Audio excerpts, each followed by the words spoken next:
Hello, hello, everybody, and welcome to the Everyday Healthy Human podcast. I am your host, Jen Roulon, or you may know me on the gram as Coach Jen. Well, today I have a guest that I'm super excited about because, as y'all know, I am obsessed with strength training, living longer than we can ever imagine. And I connected with Philip on Podmatch, and Podmatch has been very good about connecting podcasters and guest to bring on your podcast. Pape, Philip Pape, welcome to the Th- Everyday Healthy Human podcast. Thanks, Jen. Coach Jen. So great to be here. I love your podcast as well. Thank you. Thank you. Can you share with my followers a little bit about who you are, and then we'll dive even deeper? Sure. Before we started recording, I mentioned that I'm first and foremost a father, also a husband. So I'm kind of a protector provider, and that gives me the purpose in a lot of what I do. But as far as my background, my business, I am a podcaster, and I'm also a certified nutrition coach and what I call physique engineer. I think I made up that term. I haven't seen it anywhere else.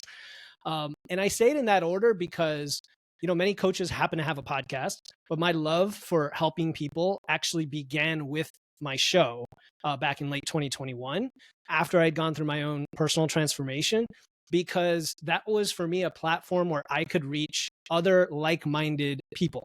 And by that, I mean very curious, very driven action takers who were frustrated, right, with not being able to get the results they wanted, whether it's physique, energy, what have you, and are also very skeptical of the fitness industry and the confusing mixed messages that we constantly hear. Okay.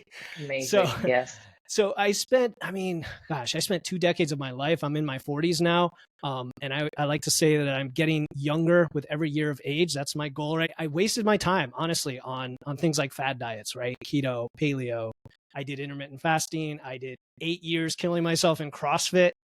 And I didn't, So did yeah, you did. Yeah, I know. And you did the Ironman, which I couldn't even imagine. But I didn't really feel like a everyday healthy human across any dimension, right? Physique, energy, performance, all of that.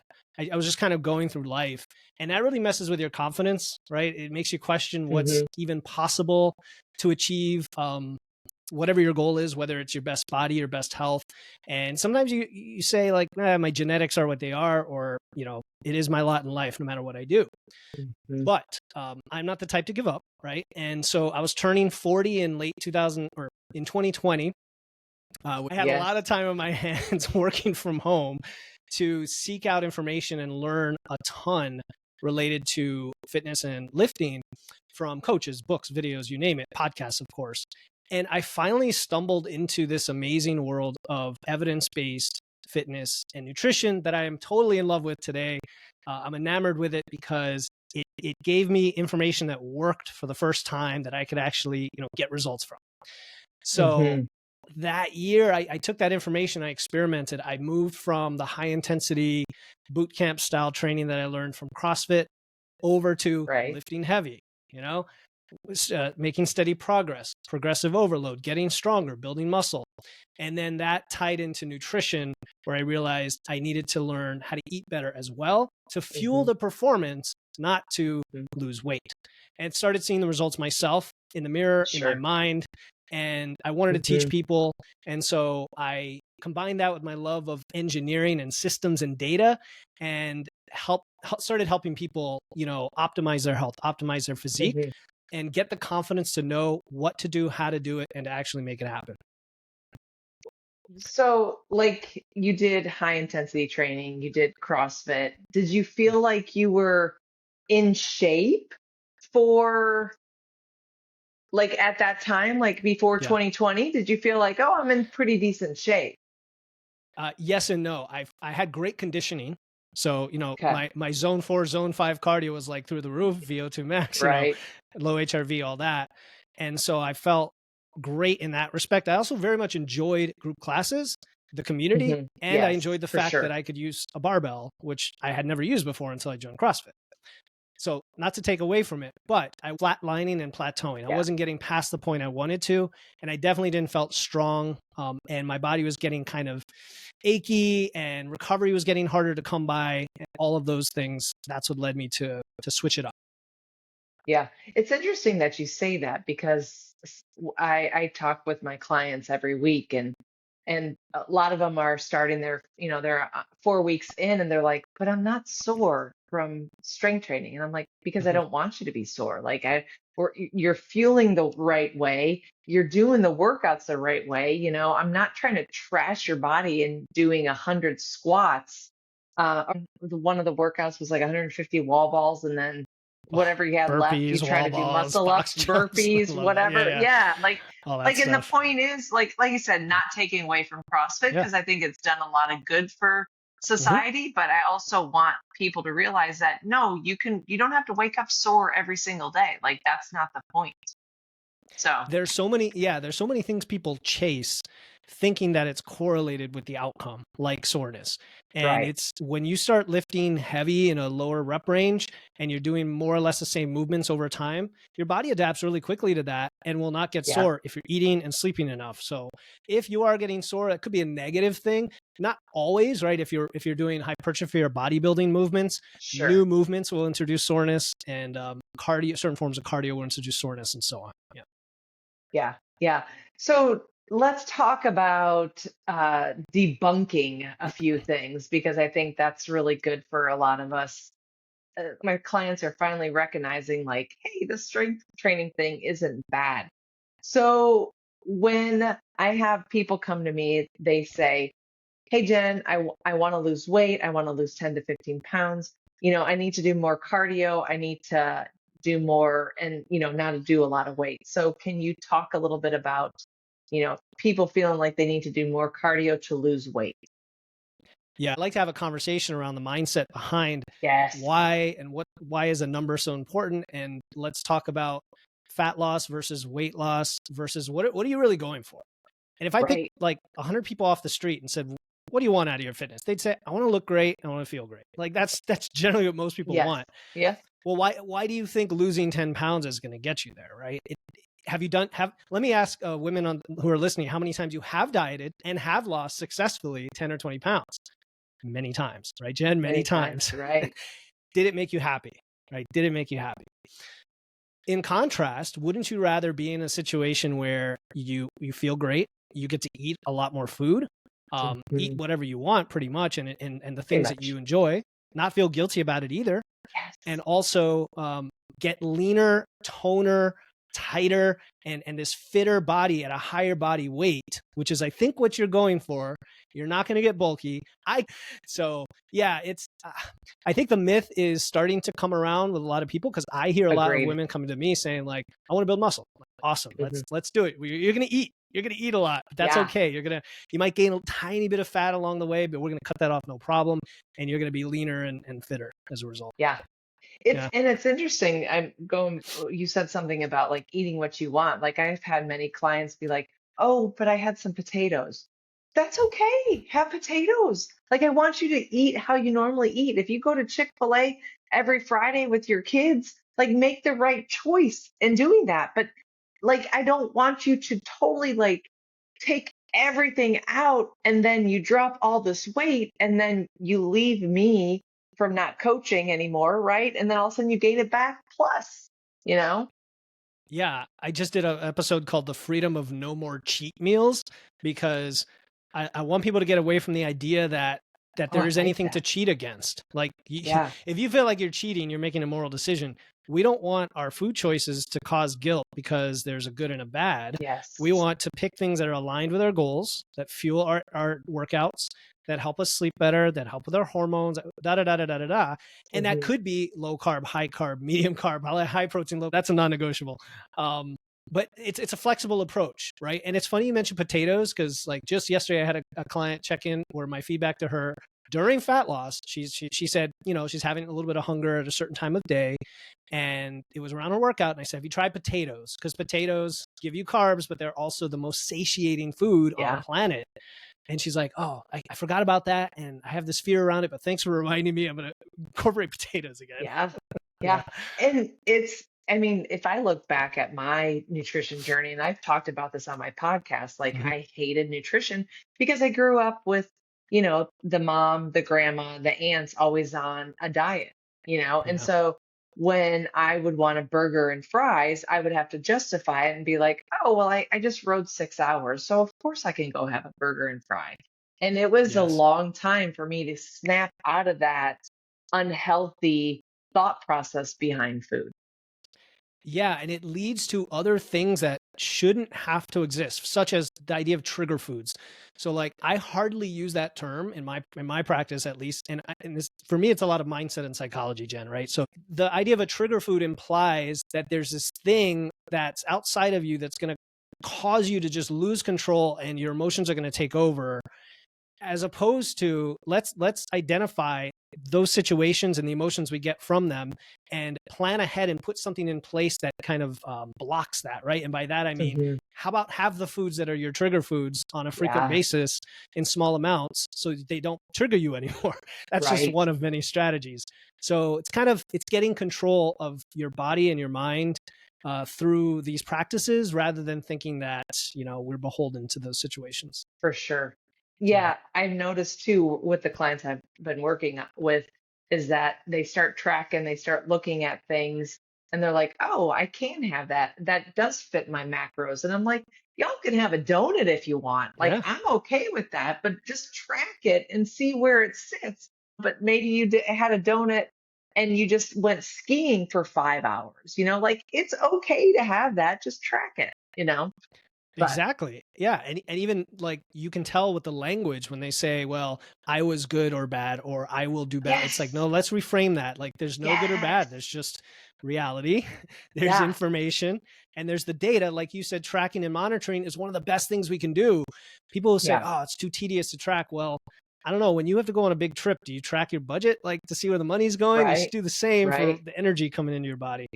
Um, Yeah, yeah. It's funny because last year I did a very brief, fairly aggressive fat loss phase for myself as an experiment with some of okay, my clients, and it's way more aggressive than normally I would recommend. But sure, we were training hard, we were eating a lot of protein. It was 2 weeks long, and I intentionally set 2 days within those 2 weeks to go out to eat, okay.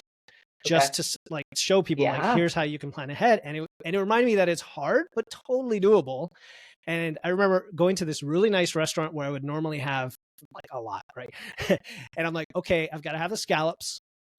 They've got some alcohol-free rum, so I can enjoy sure. some what seems like a beverage. Get the nice huge salad. Like you can make easy choices as Uh-huh, long as you plan ahead and easily hit even very aggressive macros if you had them. right, Yeah. agreed. You talk a lot about the importance of lifting heavy, but what does that exactly mean? And Yeah, lifting heavy is relative to you, but it also means focusing on strength as a beginner. So I like when I have a beginning client who's never lifted before, um, start their strength training regimen 3 days a week, full body, lifting in the 4 to 6 rep range for big compound lifts. And that's it. Very okay, super simple. It's time efficient. It's only like 4 movements to learn, so you can practice form and get yeah, better at them quickly. And guess what? All I want you to do is increase the weight every time you go to the gym on yeah, those lifts. The first 3, 4, 5 sessions, it may not feel quote unquote heavy, but pretty soon by doing the same number of sets and reps and just increasing the weight, it's going mhm, to start hitting your limit. It's going to start getting yeah, close to that limit. But if you can get them in and then you sleep and eat, you'll be able to lift a little more next time and next yeah. time and next time. That's what I mean by lifting heavy. Progressive overload, progress over time, and causing your body to adapt and build strength and muscle. Yeah, I know what sure. compound movements are. Can you explain to the followers what that compound movements are? Yeah, Sure. That's just a lift that uses multiple yeah, joints on your body. So that would be a squat, a deadlift, a press, a bench yeah, press. And there's a whole bunch of other ones like rows or accessory right. movements that are considered, even pull ups would be compound. Yeah, And the reason I love them is because they use more muscle mass, mhm, they use more muscle groups for the same amount of time. So they're very time efficient, but mhm, also you can lift them very heavy if you're using barbells or even dumbbells, where you're recruiting the bigger muscle fibers And that contributes to the motor pattern that we're trying to develop as we get stronger, that then leads to developing more muscle mass. So Right. again, beginners, it's like, if you can focus on strength, you'll make a lot of progress, and like, double all your lifts pretty quickly within a few months. Then all the more fun stuff like body part splits and bodybuilding movements and whatnot. I still remember my mom asking me, she's like, well, what's the biggest, heaviest weight you've ever lifted? I'm like, well, it depends on the movement, Mom. She's like, well, just tell me. And I'm like, well, I think back in the days, it was like a deadlift in the CrossFit days, right? Maybe like 260 for a 130 girl, and she's like, oh my goodness, that's great, and I'm like, well, it's all relative, right? Relative, and that might be your warm up, Philip. Yeah, and that's the thing. You don't Yeah, want to compare to other people, right? You're trying to beat your own PRs. And if you're a beginner, you could start with body weight, you can start with bands, you can start with an empty bar. It doesn't matter. Like, I'm not going to judge you for any of that. Eventually, once you get strong enough, you're probably going to need free weights or really good machines like cable machines and stuff that can load you up pretty for sure. intensely. And I think a lot of people think that, oh, I got to go to the gym to lift the weights. No. 2020 taught us that, right? Yeah. 20 taught us like, hey, get some dumbbells or kettlebells because they're going to sell out real quick. Bikes are going to sell out real quick because we had no outlet to go to. Back in the States, I started developing a gym, and here in Costa Rica, I have a whole bunch of kettlebells, dumbbells. I have a bench. Because if I can't make it to the gym, I could go out right to my patio and do what I need to do. I'd love to work out. Yeah, you're in Costa Rica and I'm in Connecticut. So for me, it's in the room over my garage. It's really cold. But it's funny how many people I've convinced to buy rack and barbell, like for their home gym, because having a home gym is a great time-saving hack. It's and the other thing that surprises people is the investment in like a power rack, a bar, and plates is probably about the same as getting a whole set of dumbbells. Like maybe not quite, but it's not that far off. Yeah.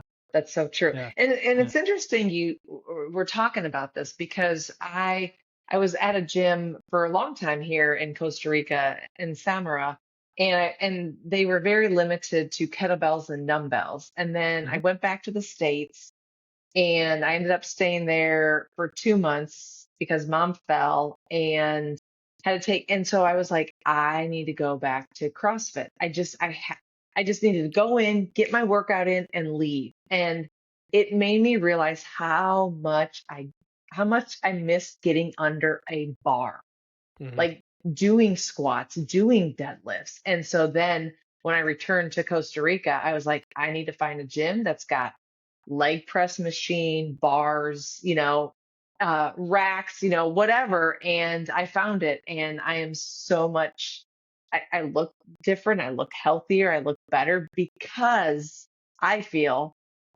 of really focusing on those compound movements. I've not met anyone, it's even women who do it right and say they don't like it. Like, so I'm like, well, how do you lift weights? Well, I go and I figure out what I want to do when I get to the gym, and I use these machines and I do 10 to 15 rep. And I'm like, okay, and you're doing the same weight over and over again. Right. That sounds boring as to me, that sounds boring. No wonder you don't like lifting weights. How about if you do these big movements where you feel like a badass, right? You feel big and strong. Like, again, women, that I work with, love that just as much as men. Like, there's too many stereotypes about all this. I know you women love being strong and capable, right? So I'm like, just do that for a few weeks and see the numbers go up. And I'm like, I'm benching more than I ever benched before after 3 weeks or whatever. It's because you never tried, right, in the past. And now we're doing it in this programmatic way and keep getting stronger. Yeah. Yeah. I noticed you said something about habits, and that's something that I really have worked on for myself, my habits, my non-negotiables. What do you think is helpful for people and building habits and building those non-negotiables in life? Yeah, my thoughts have changed a lot on this over the past few years. The main thing most people do that's, I guess, wrong is try to do too much, right? We're in January recording this, and you have New Year's resolutions, right? And it's fine to set a goal. Like, I'm all for goals, and I set goals all throughout the year all the time. Same. But you set a goal and then you're like, I'm going to do these 15 things that I didn't do in December. And now I'm going to start doing them this walk 12,000 steps. I'm going to go to the gym 5 days a week and I'm going to quote unquote eat clean. Right. And so that's where you fall on your face. You're trying to push your comfort zone like way beyond where, like, stretch to its limits and beyond. So just take one or two things that are a small push on your comfort zone, right? Yeah. Like if you have a desk job and you sit around all day and you track your steps and you get 3,000 steps, add in a walk after lunch for 20 minutes, that'll get you 2,000 more steps. Simple. For sure. Now, if you're like, well, I don't like walking or blah, blah, blah, take hold of the excuses, right?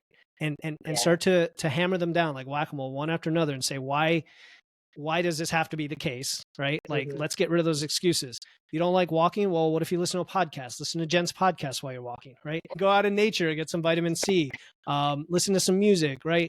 Like, there's a million things you can do. Lifting weights, same thing. If you want to lift weights, don't just go to the gym 5 days a week. Step 1, find a plan. Like, step 2, write it out. Step 3, get your gym bag ready so you don't have excuses in the morning. You know, little things like that you have to take one step forward, another step. And if you're 80% consistent, that's way more than what most people achieve. For sure. Like, you don't have to be perfect. And if you do that and you kind of build on that, it helps to have accountability, like a coach or a community, like a Facebook group or a community or a friend.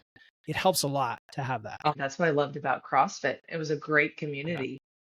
But now I've gotten to a point where I'm so motivated. I don't need a class. I could go in and get my stuff done and out the door. You know, it's bam, bam, bam, bam. Put the beats on and, you know, listen to some Dr. Dre and I'm golden. One more thing I was going to say is people listen to our shows, probably binge a lot of podcasts, right? Right. And all I would encourage the listeners to do is don't just consume, like take action based on the shows that you trust the most, and use that as another motivator, extrinsic motivator, as part of your journey to move forward. Yeah. That's beautiful. Where can people find you? I'll say 2 places. The podcast, Wits and Weights. So go follow it right now, Wits and Weights. And then send me a message on Instagram at Wits and Weights. Perfect. So final question, and I ask this all the time. Butterflies have played a big role in my life. And butterflies are all about that transformation, that change, right? They're going from that caterpillar to the cocoon to all of a sudden that metamorphosis into that beautiful butterfly. For somebody that might be going through a change, what piece of advice would you give them? Somebody who's going through a change. I guess what we just talked about of not trying to do too much, because the change itself can be a stressor on your body, right? And on your mind.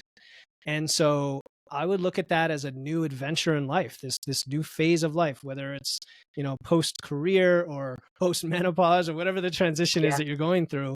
Whatever has changed for you has given you things that you may not have had before. So be positive, you know, think of it not what you've lost, but what you've gained, and you know, go after that. Well, Philip, thank you so much for joining the Everyday Healthy Human podcast. Thank you so much for having me on, Jen. Y'all, you know the deal. You know the deal. All you have to do is, if you're liking it, share, like, review, comments, all of that fun stuff, because that's how we grow as a podcaster, through your support, your reviews, and your comments. So what do I say to y'all? Pura vida, y'all. Ciao.